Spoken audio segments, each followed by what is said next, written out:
அனைவருக்கும் வணக்கம். என்னுடைய பெயர் குமார். எனக்கு தற்போது 24 வயது ஆகிறது. என் பக்கத்து வீட்டில் ரதி என்ற ஒரு பெண் வசித்து வந்தாள். அவளுக்கு 30 வயது ஆகிறது. அவளுக்கு கல்யாணமாகி 6 வருடம் ஆகிறது. அவளுக்கு ஒரு மகளும் இருக்கிறாள். எப்போதுமே ரதி சேலையில்தான் இருப்பாள். அவளது கணவனுக்கு அதுதான் பிடிக்கும் என்றும் கூறுவாள். பக்கத்து வீட்டில் இருப்பதால் ஒரு நாளைக்கு குறைந்தது 3 அல்லது 4 முறையாக சந்தித்தும் கொள்வோம். 2 முறையாவது சிரித்தும் கொள்வோம். ஏதேனும் சிறு சிறு உதவிகள் வேண்டுமானால் என்னிடம்தான் அவள் கேட்பார். இதுவரை அவளது வீட்டுக்கு பல்பு மாற்ற சென்றிருக்கின்றேன். சிலிண்டர் மாற்ற சென்றிருக்கின்றேன். ஆனால் இந்த முறை அவளையே கரெக்ட் செய்வேன் என்று நினைத்து கூட நான் பார்த்ததில்லை. எங்கள் வீட்டுக்கும் அவளது வீட்டிற்கும் நடுவே ஒரு சந்தும் உள்ளது. அந்த சந்தின் வழியாக பின்னே இருக்கும் சில வீடுகளுக்கு செல்லலாம். அது எங்கள் 2 வீட்டிற்கும் மட்டுமே பொதுவான சந்து. நாங்கள் மட்டுமே செல்வோம். அதிலும் பகல் நேரத்தில் யாரும் செல்ல மாட்டார்கள். அன்று ஒரு நாள் நான் விடுமுறையில் இருந்தபோது அந்த சந்தியின் வழியே செல்லும்போது தண்ணீர் சத்தம் கேட்டது. அது ஒரு ஜன்னல் சற்று உயரத்திலும் இருந்தது. இதுவரை இந்த ஜன்னலை நான் எப்போதும் கவனித்ததும் இல்லை. ஆனால் இன்று உள்ளே எட்டி பார்த்த எனக்கு ஹார்ட் அட்டாக் வரும் அளவிற்கு ஒரு காட்சி. என் அழகு தேவதையான நதி குளித்துக் கொண்டிருந்தாள். என் ஜன்னல் முழுவதுமாக திறந்தில்லை. சற்று திறந்திருந்தது. அதன் வழியாக நான் எட்டி பார்த்தேன். அவள் குளித்துக் கொண்டிருந்ததையும் நான் பார்த்துவிட்டேன். அன்று வரை அவளை நான் அக்கா என்றுதான் கூப்பிட்டுக் கொண்டிருந்தேன். ஆனால் இந்த காட்சியை பார்த்த பிறகு எனக்கு அவள் மீது ஆசையும் ஏற்பட்டது. அன்று முதல் தினமும் அவளிடம் பேச்சு கொடுக்கவும் தொடங்கினேன். சில வார்த்தைகள் பேசிக் கொண்டிருந்த நாங்கள் நிறைய விஷயங்களைப் பற்றி பேசவும் ஆரம்பித்தோம். அங்கும் இங்கும் சுற்றி கடைசியாக ஒரு வழியாக நான் எதிர்பார்த்த ஒரு கேள்வியே அவள் கேட்டாள். உனக்கு கேர்ஃபிரண்ட் இருக்கா என்று. நானும் சொல்லலாம், ஆனால் நீங்க தப்பா நினைச்சுக்காதீங்க என்றேன். அதெல்லாம் நினைக்க மாட்டேன். நீ எனக்கு தம்பி மாதிரிதானே சொல்லு என்று சொன்னாள். நமக்கு இந்த காதல் கத்திரிக்காய் எல்லாம் செட்டாகவில்லை. பிடித்தால் நேரடியாகவே பிடிச்சிருக்கு, நாம் சந்தோஷமாக ஒன்றாக உல்லாசமாக இருக்கலாமா என்று நான் கேட்பேன். இதுவரை 2 பெண்களிடம் அப்படி கேட்டிருக்கிறேன். அவர்களும் அதற்கு சம்மதம் தெரிவிக்க நானும் அவர்களுடன் உல்லாசம் அனுபவித்திருக்கிறேன் என்று நான் சொன்னேன். அவர்களும் என்னிடம் நீ உன்னுடன் இருந்தது எனக்கு ரொம்ப சந்தோஷமாக இருந்தது என்று சொன்னார்கள் எனவும் அந்த பெண்ணிடம் சொன்னேன். இந்த பதிலை சற்றும் எதிர்பார்க்காதவள் அதிர்ச்சியில் உறைந்தாள். நான் அவளுடைய தோலை தொட்டு அக்கா என்று கூப்பிடும் வரை அவளிடமிருந்து எந்த ஒரு பதிலும் வரவில்லை. எனக்கு உள்ளே வேலை இருக்கு, நாம் அப்புறமாக பேசலாம் என்று சொல்லிவிட்டு உள்ளே சென்றுவிட்டாள். காரியம் கெட்டுவிட்டது என்று நானும் பயந்தேன். ஆனால் அவள் உள்ளே சென்ற 10 நிமிடத்திலேயே எனது போனுக்கு ஒரு மெசேஜும் வந்தது. நாங்கள் முன்பே ஒருவருக்கொருவர் மொபைல் எண்களையும் பகிர்ந்து இருந்தோம். அவளது மெசேஜ் என்னவென்றால், என்னடா ரோட்ல நின்னும் இப்படி பேசிக்கிட்டு இருக்க, பக்கத்துல யார் வீட்டுக்காவது கேட்டா என்ன ஆகும்? உன்னே மட்டுமே இல்லாம என்னையும் சேர்த்துல தப்பா நினைப்பாங்க. இனிமேலாவது பக்கத்துல யார் இருக்காங்க? என்ன இருக்கு அப்படின்னு பார்த்து பேசு என்று சொன்னாள். அப்பாட நான் சொன்னதுக்குதான் நீங்க கோவிச்சுக்கிட்டு உள்ளே போயிட்டீங்களோன்னு நான் நினைச்சேன் என்று நான் சொன்னேன். சச்ச இதுல என்னடா இருக்கு, உன் வயசுல எல்லோரும் பண்றதுதானே என்றாள். அப்போ நீங்களும் உங்க வயசுல பண்ணி இருக்கீங்களா என்று நான் கேட்டேன். உடனே அவளோ உனக்கு வாய் ரொம்ப ஜாஸ்தி என்றாள். நானும் அப்போ நீங்க பண்ணி இருக்கீங்க அப்படித்தானே என்று நான் எடுத்துக்கொள்ளவா என்று நான் கேட்டேன். ரொம்ப தைரியம் தாண்டா, உனக்கு அம்மா கிட்ட சொல்லிடுவேன். பயமா இல்லையா என்று கேட்டாள். உங்களைப் போன்ற ஒரு அழகு தேவதை கேட்கும்போது பொய் சொல்லக்கூடாது என்பதைக்காகத்தான் நான் உண்மையை கூறினேன் என்று சொன்னேன். உருட்டு உருட்டு, நீ நல்லா உருட்டு என்று சொன்னாள். அன்று அவள் குளிக்கும்போது அவள் முதுகில் ஒரு மச்சம் இருந்தது எனக்கு ஞாபகம் வந்தது. கல்யாணத்துக்கு முன்னாடியே தப்பு பண்ணி இருந்தாங்கன்னா அவங்க முதுகுல ஒரு மச்சம் இருக்குமாமே. பர்டிகுலரா அவங்குடைய வலது பக்கம் முதுகுல கொஞ்சம் பெரிய சைஸாவே இருக்குமா என்றேன் நான் கேட்டேன். உடனே கால் செய்தாள். என்ன சொன்ன திரும்பச் சொல்லு என்று மறுபடியும் கேட்டார். நான் கூறினேன். அவளைதான் கூறுகிறேன் என்பது அவளுக்கும் புரிந்தது. பக்கத்து வீடு கண்டிப்பாக இவன் பார்த்திருக்க வாய்ப்பு இருக்கிறது என்று தெரிந்திருந்தாலும் வெளியே காட்டிக் கொள்ளவில்லை. எனக்கெல்லாம் இல்லையே என்றும் சொன்னாள். உங்களுக்கு இல்லைன்னு எனக்கு எப்படி தெரியும்? ஒருவேளை இருந்தா என்றேன். அதெல்லாம் இல்லை எனக்கு தெரியாதா? எனக்கு எங்க மச்சம் இருக்கு என்று சொன்னாள். நான் பார்த்தாதானே நான் நம்புவேன் என்றும் நானும் சொன்னேன். ஆசைதான் என்றால் ஆசை என்றே வச்சுக்கங்க என்று நான் சொன்னேன். உன் பேச்சே சரியில்லை என்றாள். ஆனால் நானோ அன்னைக்கு உங்களை பார்த்தேன், நீங்க செமையா இருக்கீங்க என்று சொன்னேன். அவள் பதில் அளிக்கவில்லை. நான் தொடர்ந்து அன்னைக்கு நான் ஒரு நாள் சந்துக்குள் போகும்போது ஜன்னல் வழியாக எட்டி பார்த்தேன். அப்போது நீங்கள் குளித்துக் கொண்டிருந்தீர்கள். நான் இதுவரை உங்களை நான் சேலையில்தான் பார்த்திருக்கின்றேன். ஆனால் அப்படி நான் அன்று பார்ப்பேன் என நான் நினைத்து கூட பார்க்கவில்லை என்று நான் அவளிடம் ஓப்பனாக போட்டு உடைத்துவிட்டேன். அவளோ என்ன பதில் பேசுவது என்று தெரியாமல் உடனடியாக போனையும் கட் செய்தாள். நைட் பேசலாம் என்று ஒரு மெசேஜும் வந்திருந்தது. கண்டிப்பாக இவளை எப்படியும் கரை செய்து விடுவோம் என என்னுடைய மனதிலும் தோன்றியது. சொன்னது போலவே இரவு எனக்கு போனும் செய்தாள். நான் உனக்கு அக்கா மாதிரிடா என்கிட்ட போய் இப்படி எல்லாம் பேசுற, எனக்கு ஒரு குழந்தையும் இருக்கு என்று சொன்னாள். நானோ ஆசை இருந்தா சேஃப்டி இருந்தா யார் கூட வேணும்னாலும் பண்ணலாம். ஆனா பிடிச்சு பண்ணணும் என்று நான் சொன்னேன். அதெல்லாம் தப்பில்லையா என்றும் கேட்டாள். எனக்கு உங்களை ரொம்ப பிடிச்சிருக்கு. உங்களுக்கு என்னை பிடிக்குமா என்னும் கேட்டேன். பிடிக்கும் என்று சொன்னாள். இப்போது நாம ஏன் செஞ்சு பார்க்க கூடாது என்று நான் செய்யட்டேன்.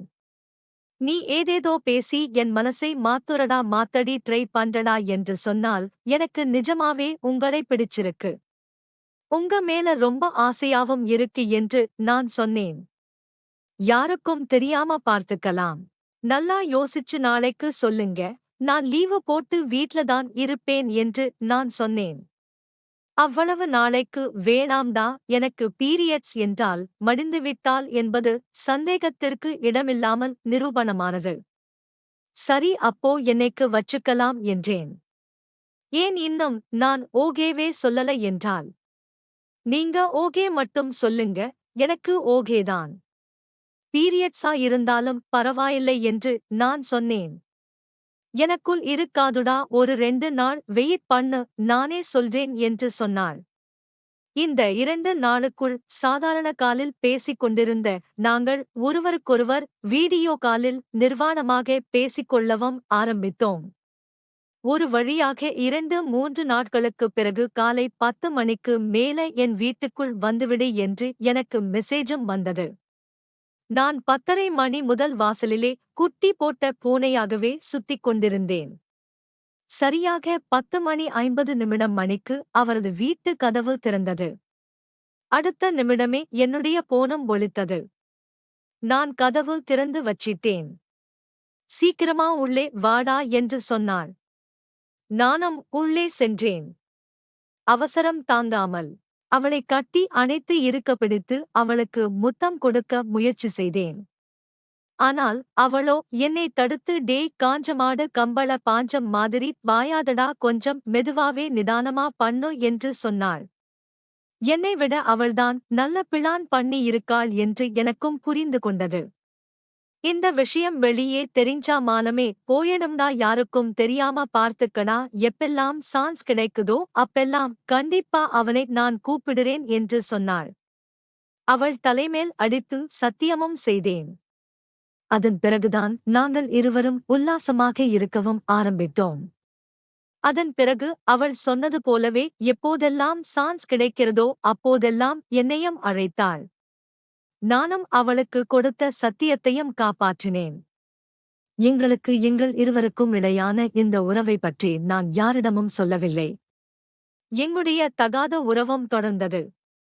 அடிக்கடி நான் அவளுடைய வீட்டுக்கு சென்று அவளுடன் உல்லாசம் அனுபவிக்கவும் ஆரம்பித்தேன்.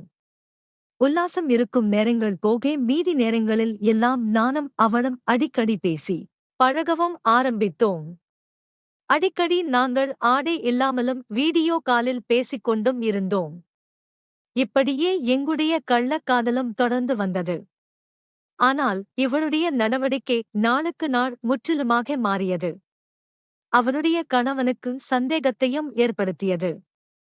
மனைவி எப்போதும் பார்த்தாலும் செல்போன் கையுமாகவே இருக்கிறாள் என்று அவளுடைய கணவன் அவரை இரகசியமாக கண்காணிக்கவும் ஆரம்பித்தார். ஒரு கட்டத்தில் அவளுக்கு தெரியாமல் அவள் குளிக்கும் சமயத்தில் அவளுடைய செல்போனை எடுத்து பார்க்க அவள் என்னிடம் அடிக்கடி பேசி இருப்பதையும் அவள் கண்டுபிடித்துவிட்டார்.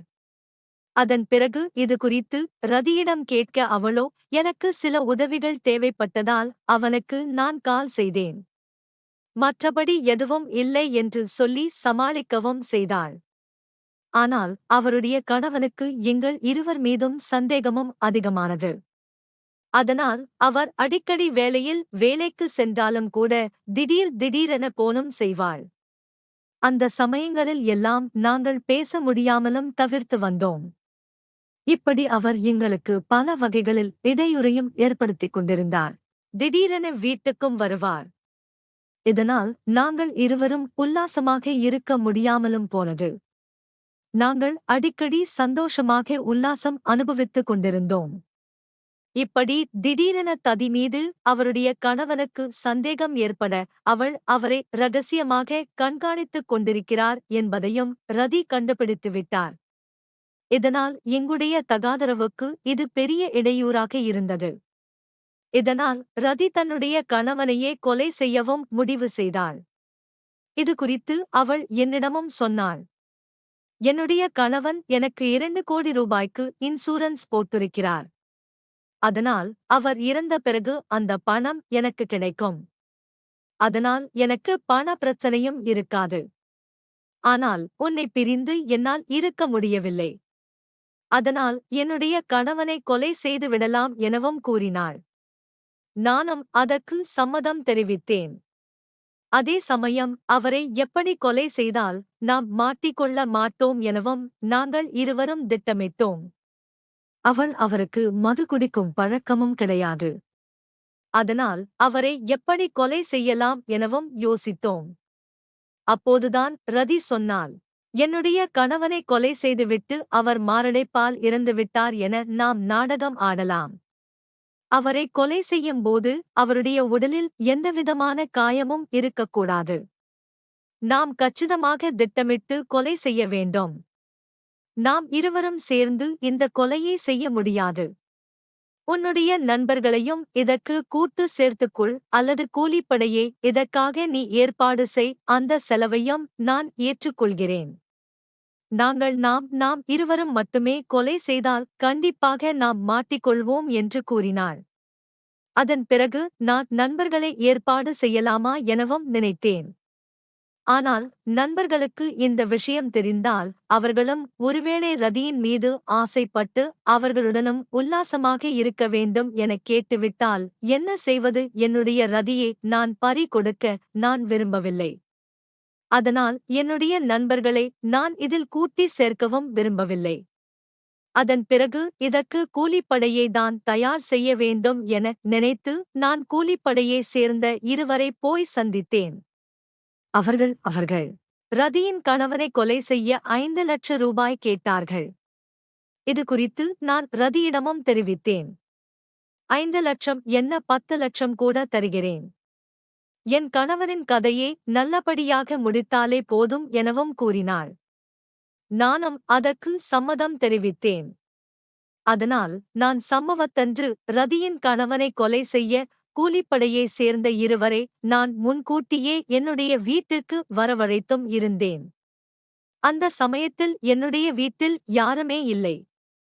நான் நண்பர்கள் என்னை வந்து பார்க்க வருவது போல நானும் அவரிடம் பேசிக் கொண்டிருந்தேன்.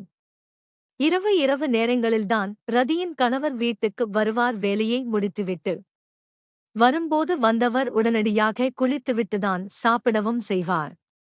அதனால் நாங்கள் அதன்படி ஒரு திட்டமிட்டோம். உன் கணவன் வீட்டுக்கு வருவதும் பாத்ரூக்கு சென்று குளித்துக் கொண்டிருப்பார். அந்த சமயத்தில் நீ வீட்டுக்கு தேவையான பொருட்களை வாங்குவது போல கடைக்கு சென்று, மல்லிகை கடையில் சிசிடி கேமராக்கள் இருக்கக்கூடிய கடைக்கு சென்று நீ பொருட்களை வாங்கு. நீ போகும்போதே வீட்டின் கதவை திறந்துவிட்டு செல். நாங்கள் அதன் பிறகு நீ கடைக்கு சென்ற பிறகு நானும் குளிப்படையே சேர்ந்தவர்களும் வீட்டுக்குள் செல்கிறோம். பாத்ரூமில் குளித்துக் கொண்டிருக்கும் கணவனை பாத்ரூமில் வைத்தே அவரை மூச்சு முட்டி கழுத்தை நிறுத்தி கொலை செய்து விடுகிறோம். அதன் பிறகு நீ கடையிலிருந்து வருவது போல வீட்டிற்கு வா. உன் கணவன் மாரடைப்பு வந்து குளித்துக் கொண்டிருக்கும் போதே மாரடைப்பால் இருந்துவிட்டாரே என கதறி அழுது நாடகமாடு அக்கம் பக்கத்தில் உள்ளவர்கள் எல்லாம் ஓடி வருவார்கள். உடனடியாக உன் கணவனை மருத்துவமனைக்கும் கொண்டு போ. அங்கு வைத்து மருத்துவர்கள் பரிசோதனை செய்யும்போது அவர் இருந்துவிட்டார் என கூறுவார்கள். நீ என் கணவன் பாத்ரூமில் குளித்துக் கொண்டிருக்கும்போது அவருக்கு திடீரென மாரடைப்பு ஏற்பட்டுதான் இறந்துவிட்டார் என கதறி அழுது நாடகமாடு. அதன் பிறகு சீக்கிரமாகவே இறுதி சடங்குகள் எல்லாம் செய்துவிட்டு நாம் சந்தோஷமாக வாழலாம் எனவும் கூறினேன். நாங்கள் போட்ட இந்த திட்டத்தின்படியே ரதியம் நடந்து கொண்டாள். அவருடைய கணவன் வீட்டுக்கு வந்ததுமே நீங்கள் குளித்துக் கொண்டிருங்கள், சில பொருட்களை வாங்க வேண்டும், நான் மளிகை கடைக்கு சென்றுவிட்டு வருகிறேன் என கணவனிடம் கூறிவிட்டு சென்றாள்.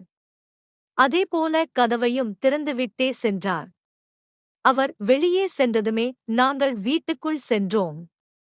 அப்போது பாத்ரூமில் குளித்துவிட்டு கதவை துறந்து ரதியின் கணவன் வெளியே வர உடனடியாக நாங்கள் மூவருமே சேர்ந்து அவரை கழுத்தை நிறுத்து துடிக்க துடிக்க கொலையும் செய்தோம். அவள் தன்னுடைய மகனை முன்கூட்டியே அவனுக்கு தூக்க மாத்திரையை கொடுத்து தூங்க வைத்துவிட்டாள். இதனால் நாங்கள் என்னுடைய காவல கணவனை கொலை செய்தோம் என்பது யாருக்குமே தெரியாது. அதன் பிறகு நான் அவனை கொலை செய்துவிட்டு என்னுடைய வீட்டுக்கு வந்துவிட்டேன். அதன் பிறகு என்னுடைய இரு நண்பர்களையும் நான் உடனடியாக, அதாவது குளிப்படையை சேர்ந்த இருவரையும் உடனடியாக என் வீட்டிலிருந்து நானும் அனுப்பிவிட்டேன். கொஞ்ச நேரத்திலேயே கடையிலிருந்து மீண்டும் திரும்பி வந்த ரதியோதான் கணவன் கண்ட நிலையை பார்த்து கதறி அழுது கூச்சலிட்டார். அவருடைய சத்தத்தை கேட்டு அக்கம் பக்கத்தில் உள்ளவர்கள் எல்லாம் ஓடி வந்து பார்க்க அவரை குளித்த நிலையிலேயே இருந்ததால் அவர் உடனடியாக டவுலோட அவரை மருத்துவமனைக்கு தூக்கிச் சென்றோம். அங்கு மருத்துவர்கள் நாங்க நினைத்தது போலவே அவர் இருந்துவிட்டார் என்று சொல்ல, அதன் பிறகு இறுதி சடங்குகளுக்கான ஏற்பாடுகளையும் நாங்கள் செய்து கொண்டிருந்தோம். ஆனால் அந்த சமயத்தில்தான் ரதியுடைய கணவரின் உறவினர் ஒருத்தர் வந்து அதை நிறுத்தும்படியும் கூறினார். மேலும் ரதியின் கணவர் ஏற்கனவே தன்னுடைய மனைவி நடத்தை சரியில்லை என அவருடைய உறவினரிடம் தெரிவித்தும் இருந்தார்.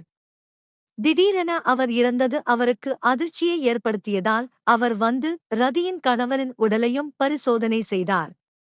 அப்போது கழுத்து பகுதியில் சிறிய காயம் இருந்தது. இதை பார்த்ததுமே அவருக்கு சந்தேகமும் ஏற்பட்டது. இதனால் அவர் உடனடியாக போலீசாரிடம் தகவல் தெரிவிக்க, போலீசாரும் சம்பவ இடத்திற்கு வந்து ரதியின் கணவனின் உடலை கைப்பற்றி பிரேத போசனைக்காக மருத்துவமனைக்கு அனுப்பி வைத்து விட்டார்கள். இதுவே எங்களுக்கு பெரும் அதிர்ச்சியை கொடுத்தது. நாங்கள் எப்படியாவது இறுதி சடங்கே செய்துவிடலாம், யாருக்கும் சந்தேகம் வராது என நினைத்தோம். ஆனால் எங்களுடைய ரதியின் மீது ஏற்கனவே அவருடைய கணவனுக்கு சந்தேகம் இருந்ததால் இது குறித்து அவர் தன்னுடைய உறவினிடம் தெரிவித்திருந்தார். இது இதனால்தான் நாங்கள் தற்போது மாட்டிக்கொள்ளப் போகிறோம் எனவும் நினைத்தோம். அதேபோலவேதான் பிரேத பசனை முடிவும் வந்தது. அவர் மாடைப்பால் இறக்கவில்லை, அவர் கழுத்து நெரிக்கப்பட்டுதான் கொலை செய்திருக்கிறார் என்று பிரேத பசனை முடிவு வர போலீசார் ரதியை காவல் நிலையத்துக்கு அழைத்து சென்று அவர்களின் பாணியில் கிடுக்குப்படி விசாரணை மேற்கொள்ள பயந்து போன ரதி அனைத்து உண்மைகளையும் போலீசாரிடம் தெரிவித்துவிட்டார். எனக்கு பக்கத்து வீட்டில் வசித்த குமாரனுடன் தொடர்பு இருந்ததால், என்னுடைய கணவரின் இடையோராக இருந்ததால், அவரை கொலை செய்துவிட்டு இன்சூரன்ஸ் பணம் கிடைக்கும் என்ற தைரியத்தில் நான் இப்படி கொலை செய்துவிட்டேன் என அனைத்து உண்மைகளையும் கூறிவிட்டாள். அதன் பிறகு வேறு வழியில்லாமல் நானும் சிக்கிக் கொண்டேன். என் மூலமாக கூலிப்படையைச் சேர்ந்த அந்த இருவரும் சிக்கிக் கொண்டார்கள். தற்போது நாங்கள் இருவரும் ரதியின் கணவனை கொலை செய்த பாவத்திற்காக சிறையில் கம்பி எண்ணிக் கொண்டிருக்கின்றோம். ஆமீன்.